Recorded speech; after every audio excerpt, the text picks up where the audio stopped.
Really an honor and a pleasure to have Dr. Richard Hoppe with us today, who is really one of the world's renowned experts in radiation oncology for cutaneous lymphomas. So I'm going to just turn it over to Dr. Hoppe from here, and we'll all learn a little bit more about radiation treatments and therapies in cutaneous lymphoma. So thank you so much. I'm hooked up here. Okay, thank you. Thank you very much. It's a pleasure to be here this morning, and I appreciate the great turnout early on Saturday morning.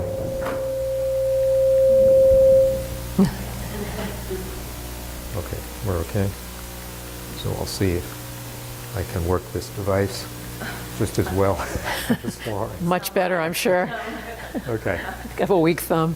Is there a built-in pointer? There should be. There isn't? I didn't see. A green pointer. Or maybe in that one. Oh, the green? Yeah, the green is a pointer. Ah, I'm trying okay. to see why we're having problems advancing. Okay. I'm treating the advance. All right. So It might be me. what I plan to My talk thumb about weak is since I had the radiation PEF, therapy. right? And actually, I will focus mostly on this first bullet point, which is a general discussion of radiation therapy and all the types of radiation that we use and the terminology, because it's kind of I think a black box to many. You just hear radiation and you think it's all the same.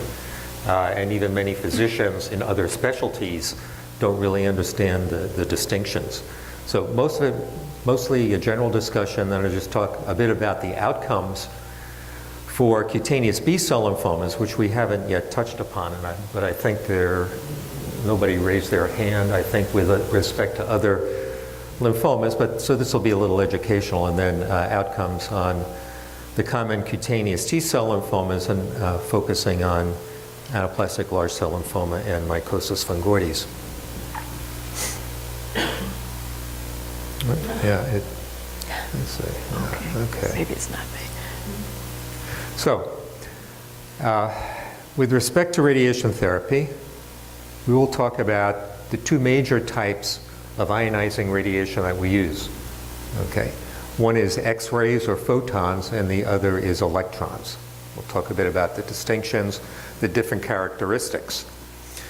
And then we'll talk about the techniques of radiation therapy, because we have many different techniques that we can use. We can treat small areas, or we can treat big areas, and treating big areas in different ways.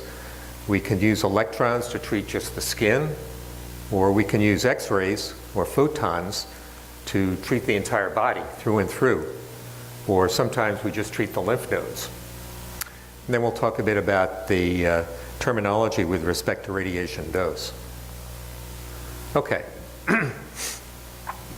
So two major types of radiation. There are other types of radiation therapy, types of ionizing radiation that I won't talk about. For example, you may have heard something about protons, and occasionally we have patients who will ask us about protons.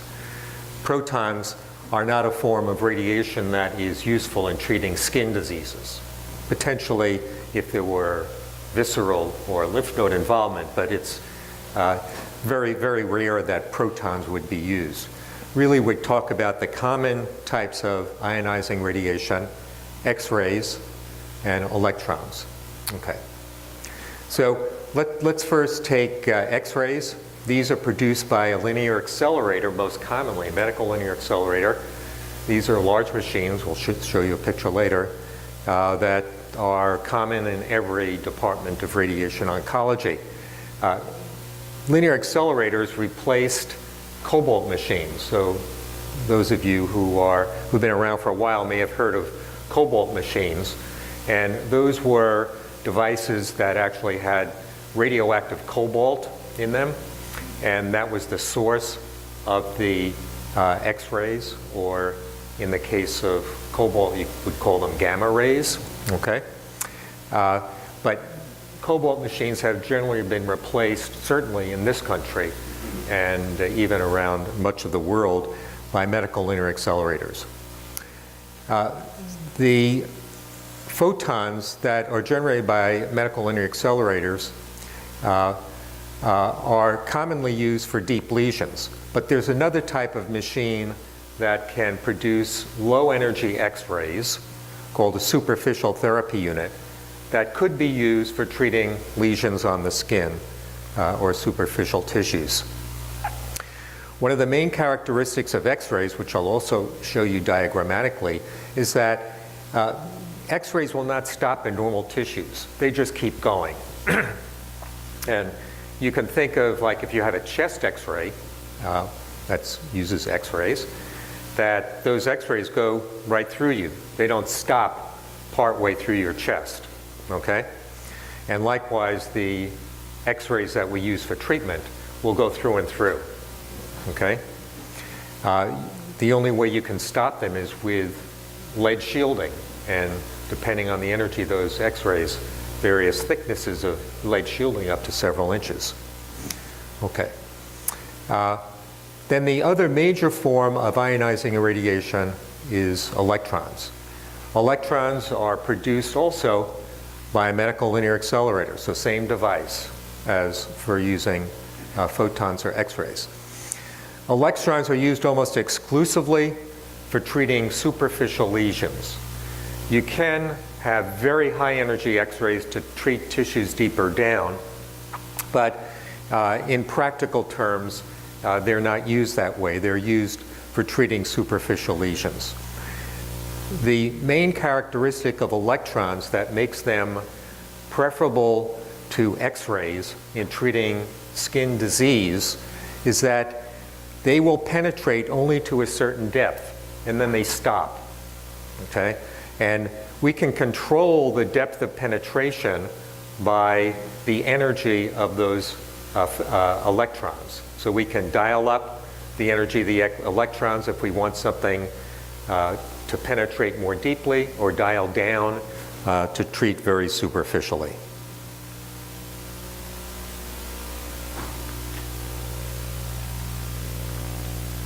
Okay. Oh, there we go.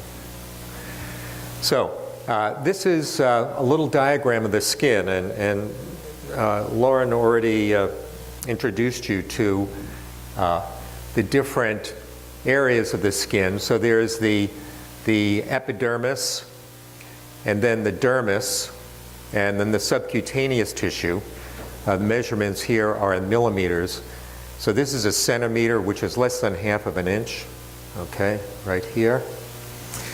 And this cross-section of the skin is superimposed on what the depth dose would look like for various energies of X-rays versus a single energy of electrons.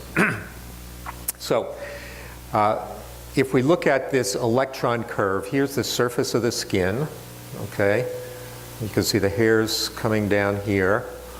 And I won't get into the detailed explanation of why this actually goes up above 100%, but assume that the dose for the electrons is at 100% at the surface. It'll go up a little bit, and then it goes down dramatically, so that in this case, the 2 MeV electrons will penetrate up to about 6 millimeters of the skin surface, and then the dose falls off rapidly. In contrast, we have X-ray or photon beams. Now, these are very low energy X-rays. They're much lower than the energy of the X-rays that we use for treating deeply situated tumors. For example, if we're treating lung cancer or prostate cancer, pancreatic cancer, and so forth, the energy of those X-rays would be probably 10 times what you see for these low energy X-rays. So these are very low energy X-rays, but you can see there's a dramatic difference in the way they interact with tissues and the dose that they will give to tissues compared to the dose that you see with electrons.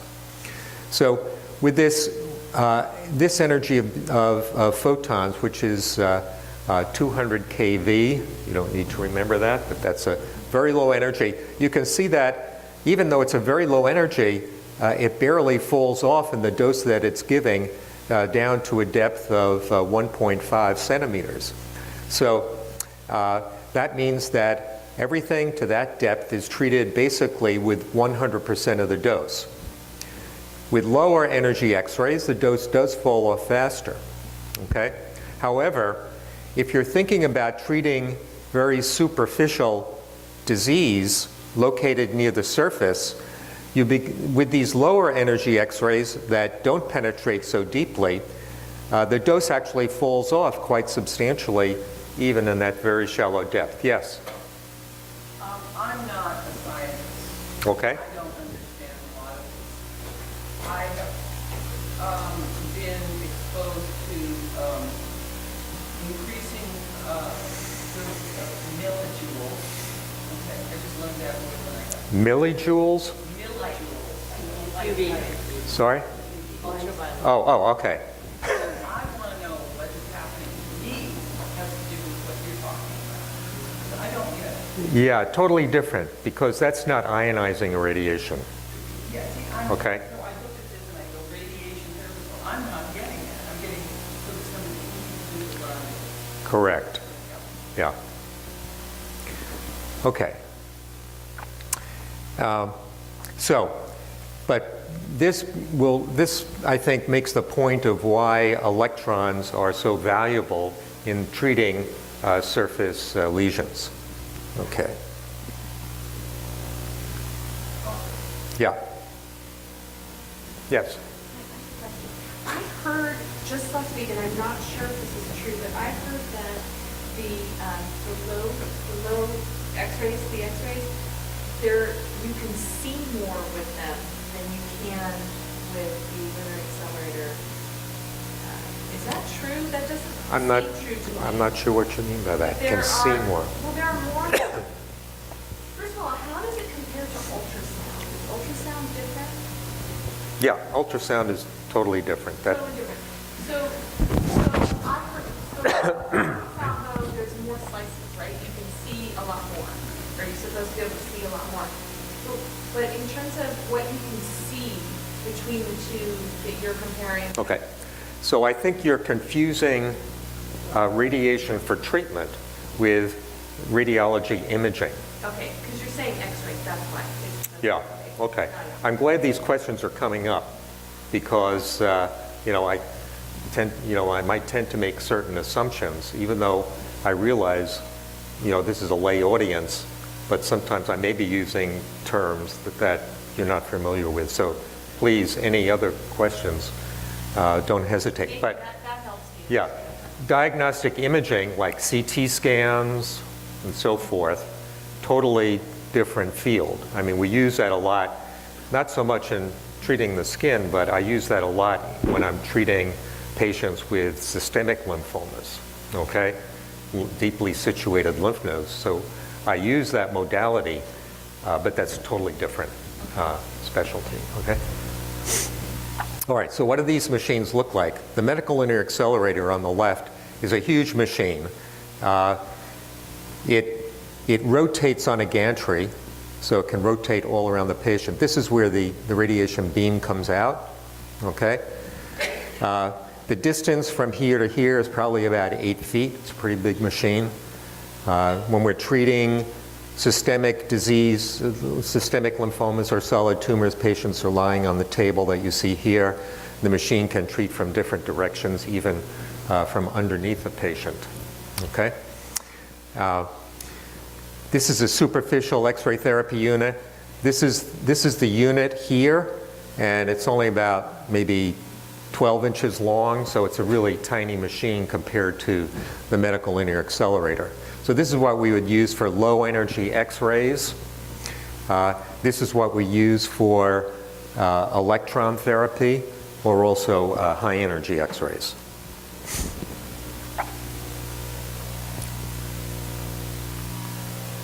Okay. Radiation techniques. First, we can treat limited areas of the body, okay? Anywhere from just, an inch or less in diameter to, areas maybe up to 12 or 18 inches that we might refer to as small field treatment. We commonly use electrons for small field treatment, and very common for mycosis fungoides or the cutaneous B-cell lymphomas or anaplastic large cell lymphoma, where there are individual lesions that need to be treated. And you can see just one clinical example here of a skin tumor that's been treated with electrons, and you can see how the field has been defined by this ink margin, and this is actually a before and after. There's scarring here, but this is totally flattened out in a relatively short period of time after the radiation, because you can see the ink marking is still there. So this is typical small field treatment with electrons. Now we can also use limited field treatment with X-rays or photons. Now, as I mentioned, these penetrate through and through, okay? These won't stop, but we will use this in cases, for example, of lymph node enlargement or lymph node involvement. Lauren gave the example of a patient with anaplastic large cell lymphoma of the leg, where you might have some local lymph nodes in the groin involved, and radiation therapy can be a very useful modality in that case. So we would use X-rays. And you can see in these panels the distribution of dose in the radiation field. And you can maybe start out by looking at this image, because that would be the most familiar. You see the bony pelvis, and here are the leg bones. And this shows the radiation being delivered to lymph nodes in the groin area and going up into the pelvis. And these are various sections, cross section and a cut section through the body, and this is a soft tissue image of the same that you see up in the right-hand panel. So this is using high energy X-rays with a medical linear accelerator. And the colors here simply indicate the relative dose that's being delivered to those tissues. But you can see that the radiation passes through and through. It doesn't stop.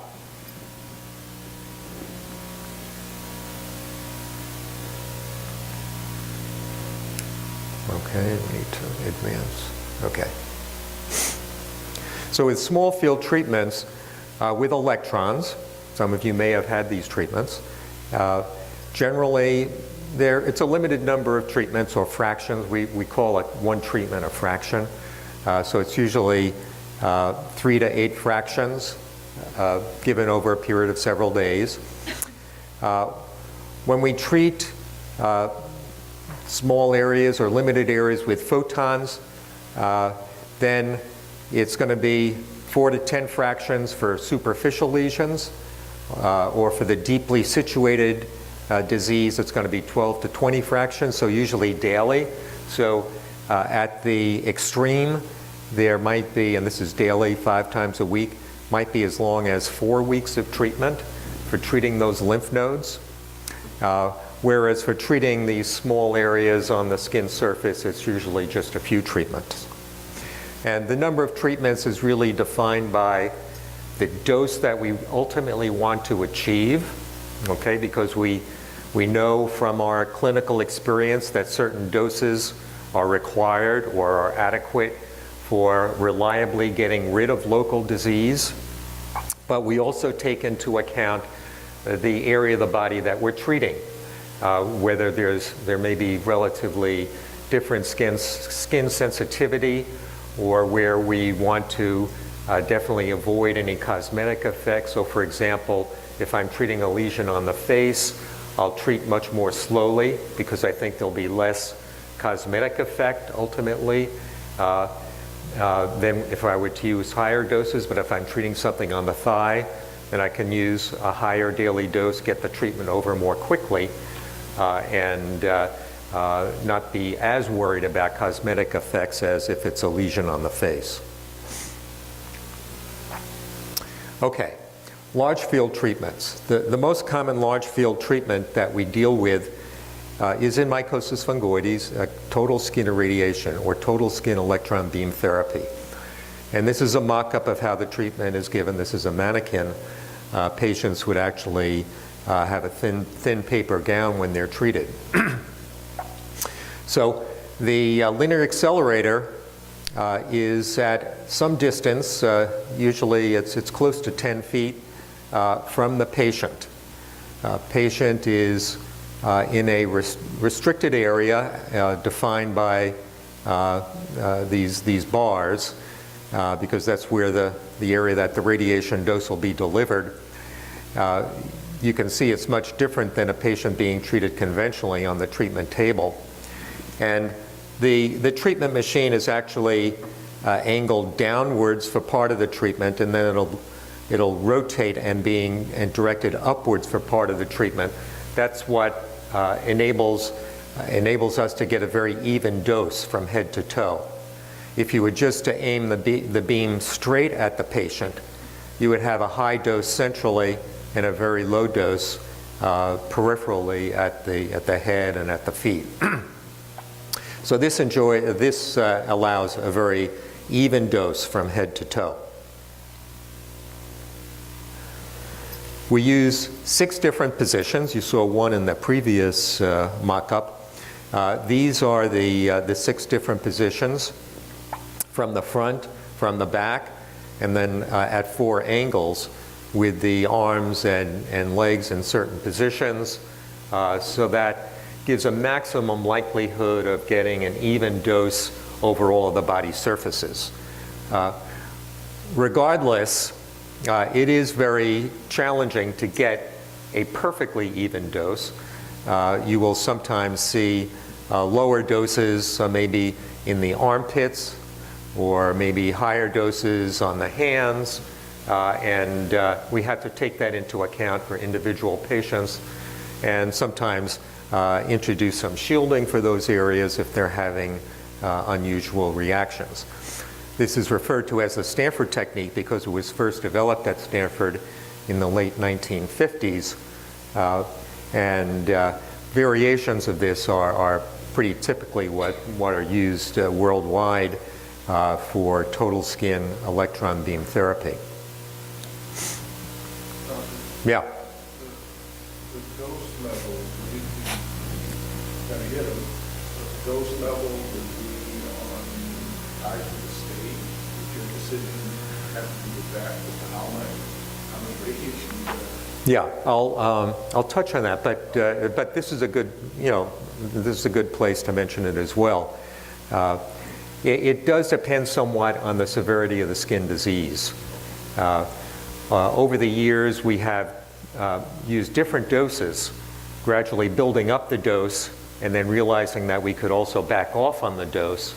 And so if we commit to this treatment, usually it's a minimum of 12 gray. We'll get into what that terminology means a little bit later. But if someone has much more severe skin disease, we may commit ourselves at the outset to 24 gray or occasionally even 36 gray. Well, we'll talk about that. Okay, so total skin irradiation. So the treatment is with electrons, okay? So it just treats the surface. Most programs, it's 4 or 5 times a week, although there's some variation on that around the country. Patients wear a thin paper gown that does not interfere with the electrons in any way. Actually, a cloth gown would, but these thin paper gowns do not, and that allows protection of modesty a little bit.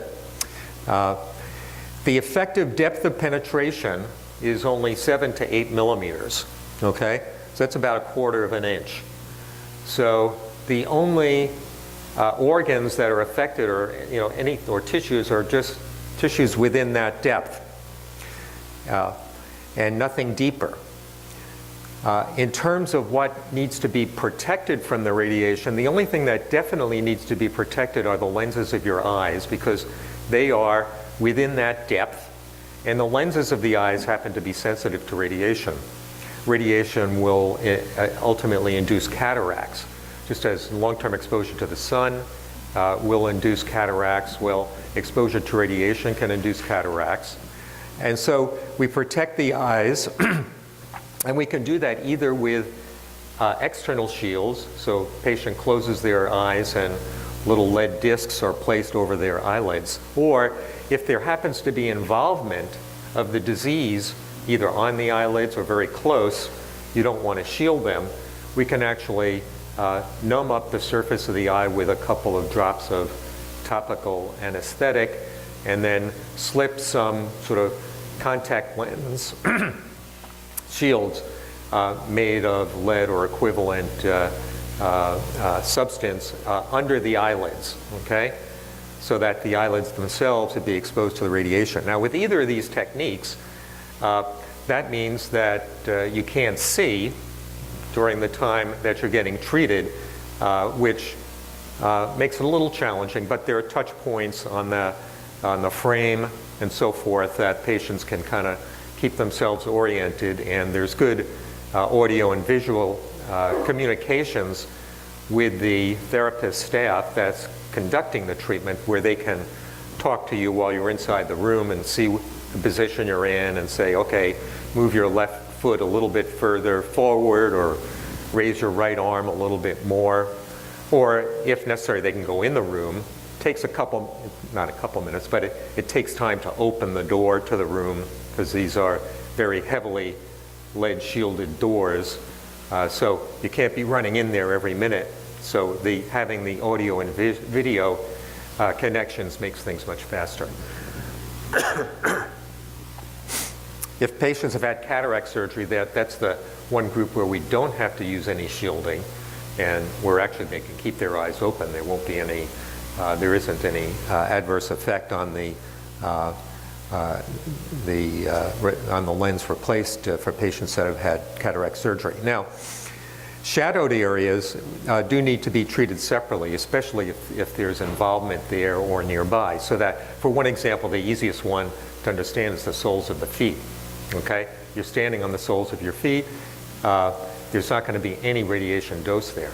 So if you have involvement around the lateral aspects of the feet or certainly on the soles, those need to be treated supplementarily.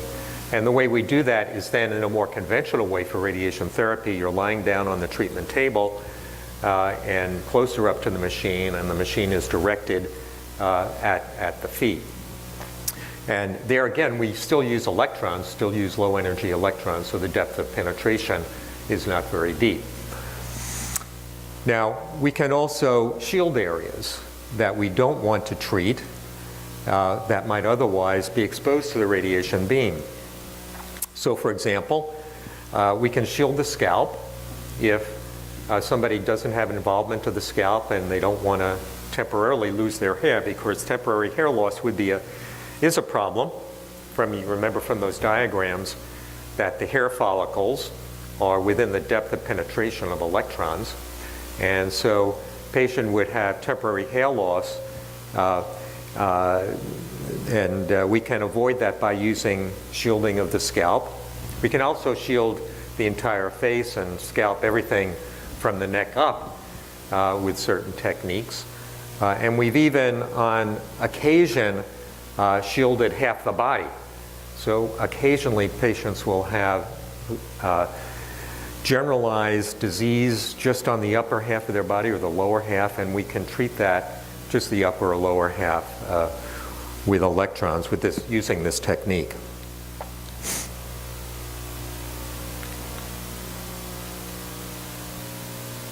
Okay. Now we can also use large field treatment with photons or X-rays, and that is in the context of total body irradiation. So one of the therapies that Lauren didn't mention, and I think probably Dr. Kim will, is bone marrow transplantation. So patients who, especially those with Sézary syndrome or very advanced cutaneous MF, if we can achieve good responses with conventional therapy, we have to think about an intensification of that therapy to potentially provide a cure. And the way we do that is with bone marrow transplantation. This is with a bone marrow transplant from a donor. And It's a procedure that's commonly done for leukemias, and we've adapted it to the treatment of mycosis fungoides and Sézary syndrome. And part of the preparation for that transplant is using radiation a variety of ways. One of those ways is total body irradiation, using X-rays. So again, this X-rays will go through and through. And this is kind of maybe scary looking photo, so I better explain what's going on here. But this treatment is generally given with the patient standing up, and half of the treatment is given from the front, and then they turn around, and the other half is given from the back. Again, it's at a distance from the linear accelerator, about 10 feet. It's usually in the same kind of frame that we use for the total skin. These straps are actually supports that in the event that the patient feels faint and is going to collapse, this will hold them up because, as I said, it takes a little while to open that door and get in the room. So if somebody is faint and is going to fall, you don't want them to fall and injure themselves. So most of this is just preventative to hold the person up if they do feel faint. There are two other things here that you can see on the chest, and these are actually shields for the lungs, okay? For total body irradiation, the most sensitive organ in the short term are the lungs, and so we give protection of the lungs when we use this technique.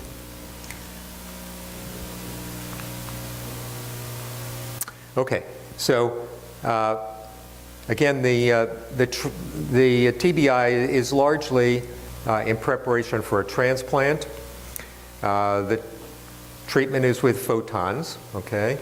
At some centers, the patient is treated lying on their sides, although children can be treated lying down, and here it's purely a physical issue with respect to the size of the radiation beam coming out of the machine.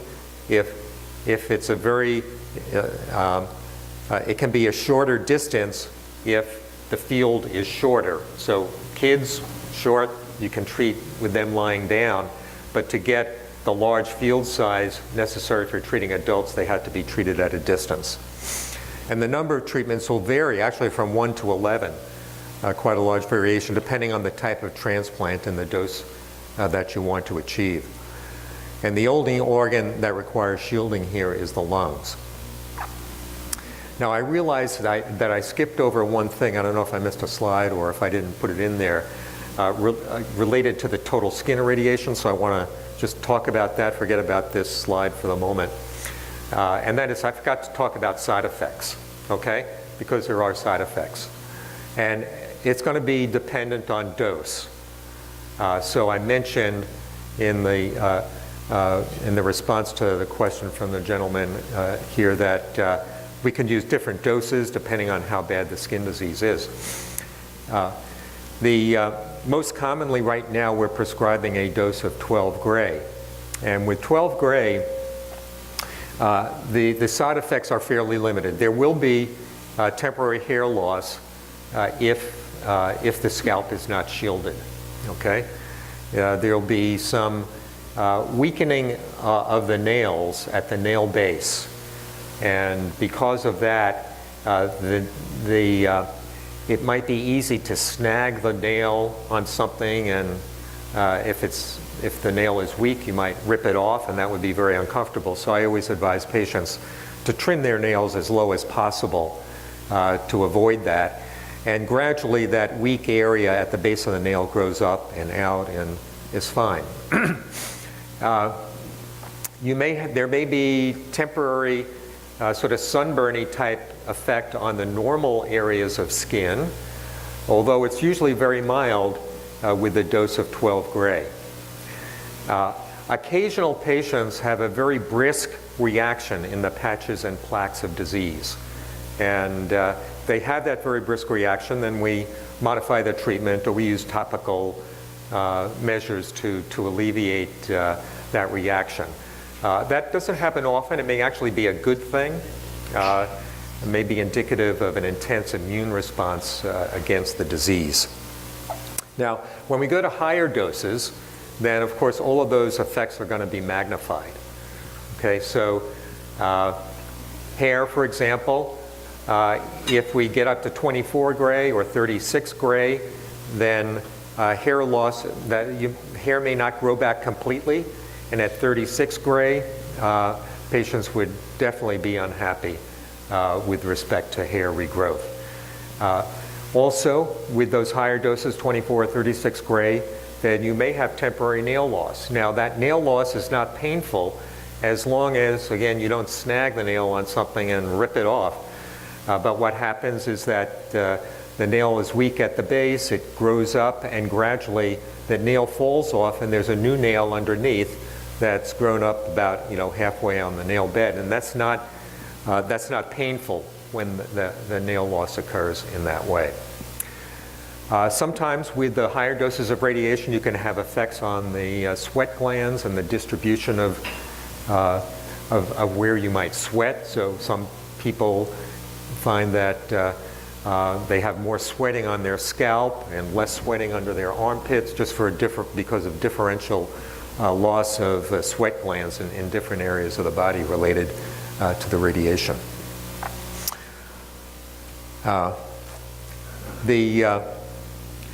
It's rare with the techniques that we use, but I've seen patients treated with techniques elsewhere where, for example, they might use 4 positions instead of 6 positions for the treatment, where there's a more irregularity in the dose distribution, and where you can find some areas of what we call telangiectasia, very superficial blood vessels appearing on the skin. That's a common effect with high doses of radiation that we might give for more deeply situated tumors, but we can see it here if the techniques are not perfect. Okay. Yes. What about drug interactions causing side effects or supplements? Are there supplements to avoid? Generally, we don't have patients on other therapies when they're getting total skin irradiation. Sometimes they may use some topical corticosteroids to calm down some areas. It's always difficult to know about supplements that are not, yeah.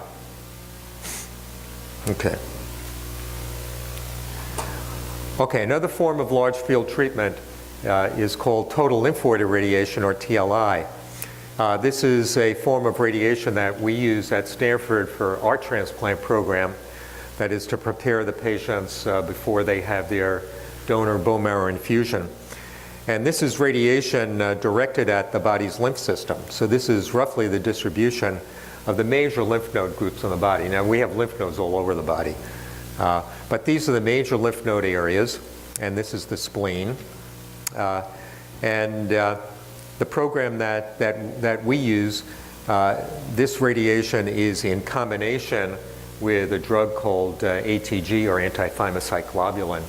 And the combination of these treatments alters the immune cell distribution, the types of T cells, such that patients are less likely to reject the donor bone marrow graft and less likely to develop a serious complication that we call graft versus host disease. This treatment is delivered with the patient lying down. It may look like this patient is standing up, but they're lying down. We divide the treatment up into 3 different areas. So first we treat this, the chest and neck and armpit area in a conventional way, again with the patient lying on the treatment table. And then we treat the abdominal lymph nodes and the spleen, and then we treat the pelvic lymph nodes. It's all at one sitting over the course of 2 weeks prior to the bone marrow infusion.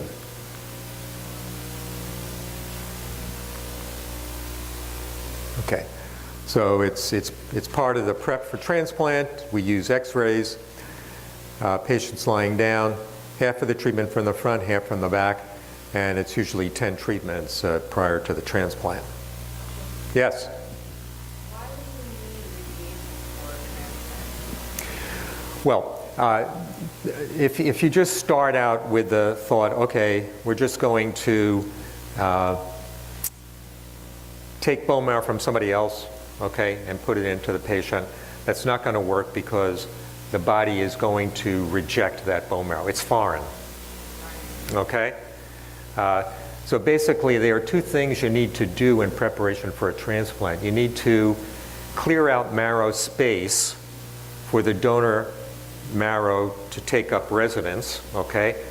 And you need to do something to alter the immune system so that the body does not reject the bone marrow, okay?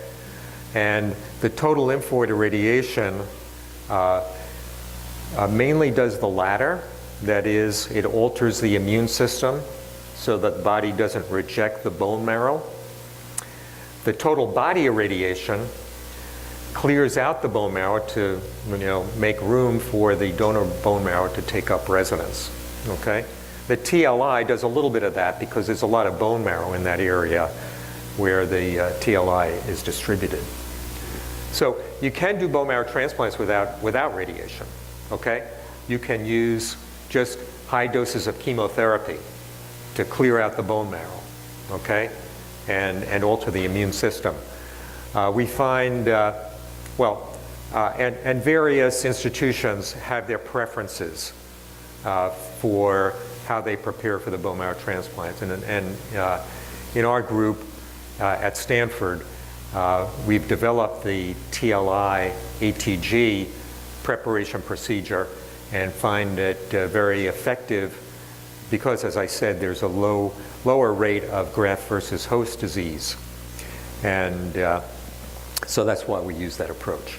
But in other situations, we, and even some with MF, will use the total body irradiation procedure. It depends on the type of donor and other factors. Okay. Okay. I promised to talk about radiation dose. So the standard international unit of radiation is called the gray. It's not a color. It happens to be named after a physicist who early on studied how to measure radiation dose. So it's the gray. Sometimes people refer to doses in centigrays, which is 1/100th of a gray. Okay, so don't be confused by that. Actually, it's not uncommon that radiation oncologists will often not get confused, but they'll say, instead of saying 40 gray, they'll say 40 centigrade. They really mean 40 gray. Okay. So what doses do we use? Well, for B-cell lymphomas of the skin, which we haven't discussed, but these usually often are diagnosed as solitary lesions, but they may be diagnosed at a time when there are multiple lesions, or you may present with a solitary lesion, it's treated, but then 6 months later, other lesions appear. Okay? If we see a patient who has a solitary lesion, we'll treat with 24 gray as kind of a definitive dose. But if it comes back later in another location, or even if it presents initially in multiple sites and the patient would like to have treatment, it's an indolent disease, doesn't really require it, but we can use very low doses, as low as 4 gray. To put this in context, the 24 and the 4, for breast cancer, the doses would be greater than 50 gray. And prostate cancer, it's usually around 70 gray. So the doses are much, much lower than are used for solid tumors. Even for other lymphomas, generally the doses are 30 to 36 gray for systemic lymphomas. So these are sensitive diseases. We can use low doses, which means fewer side effects. There's a type of B-cell lymphoma that's more aggressive, that appears on the leg. Usually it's treated with combination of chemotherapy and radiation, and we use higher doses of radiation there, 24 to 36 gray. Anaplastic large cell lymphoma, which, as Lauren explained, is a part of the spectrum of the CD30 positive lymphoproliferative diseases on the more aggressive and more malignant side. we use doses of 24 gray. For mycosis fungoides, the small field treatment, generally 8 to 12 gray is adequate and will achieve a complete response. And for the total skin irradiation, as I mentioned, the dose ranged from 12 to 36. Often get the question, well, how many times can this be repeated? Well, at a time when our standard dose was 36 gray and we were only using 36 gray, I treated some patients on at least 2 occasions. So that was a total of 72 gray.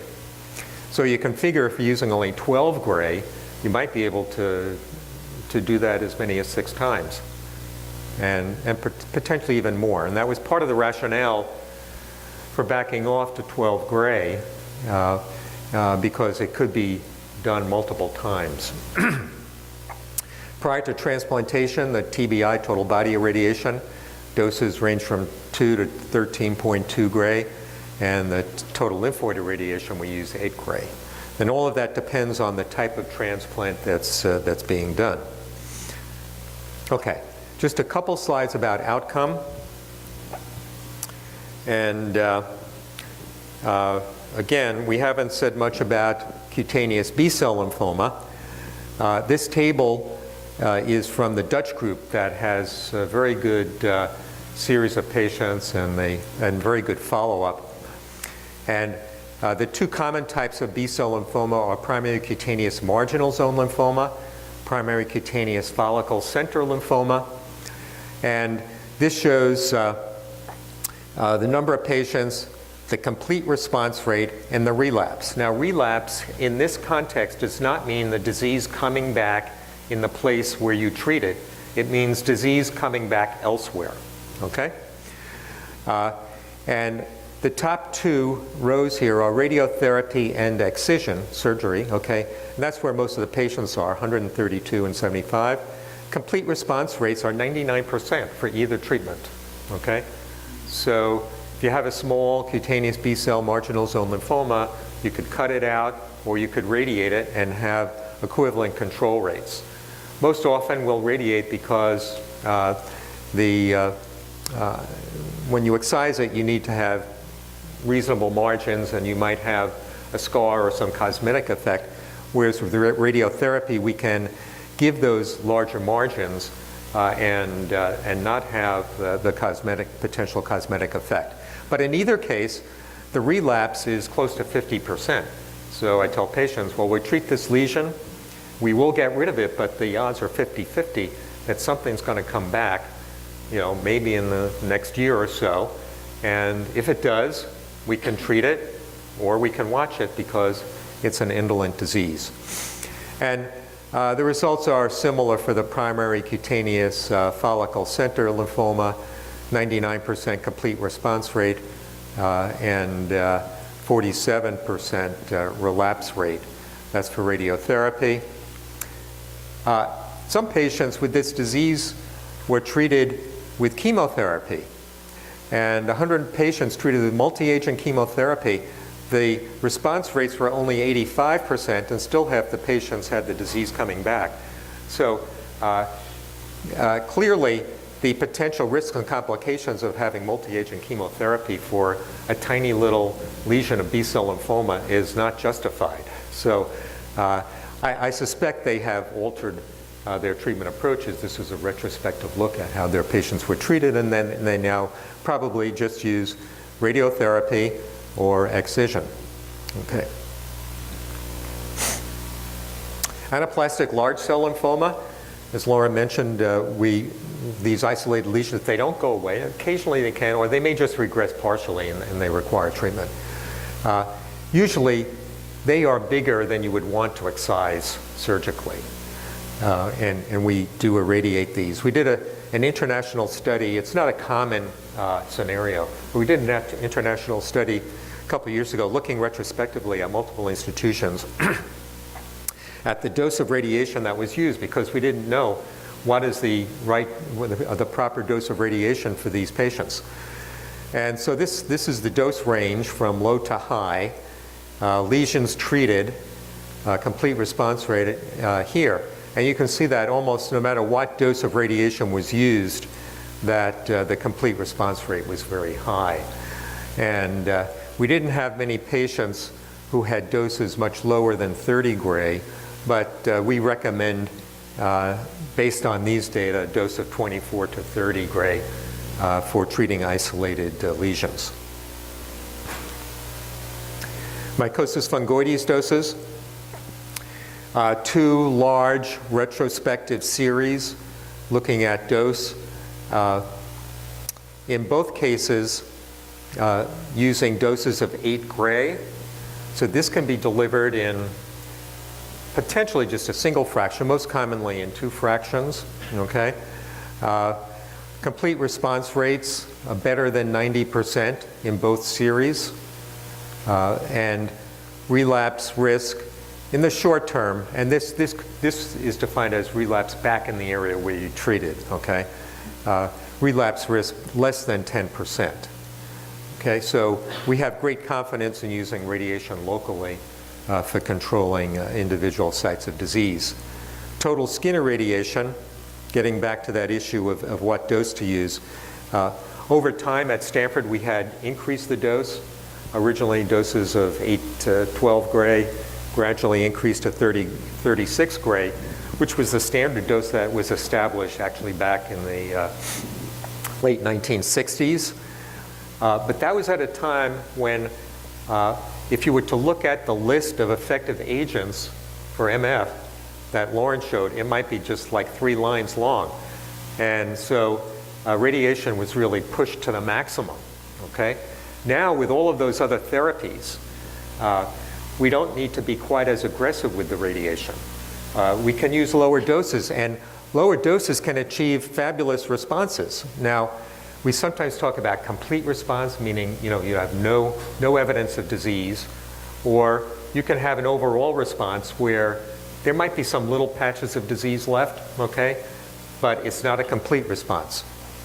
Now, if you look at the old Stanford data, this is for various dose levels, low to high, complete response rate and overall response rate.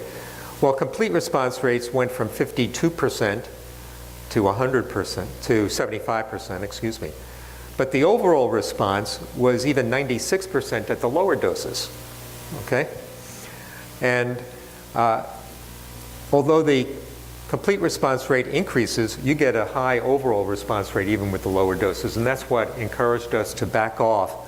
And so, although we were at a standard of 36 gray, we did some prospective trials with lower doses of only 12 gray, and confirmed these data. And based on that, as I said, we now will often offer just the 12 gray treatment, and then we can repeat it. Or even if we plan up front that because of very bad disease they may need higher doses, we'll titrate the dose somewhat to the severity of the disease. Okay, so in closing, just want to acknowledge our cutaneous lymphoma group at Stanford, and you'll shortly be meeting Dr. Kim. Thank you, Dr. Hoppe.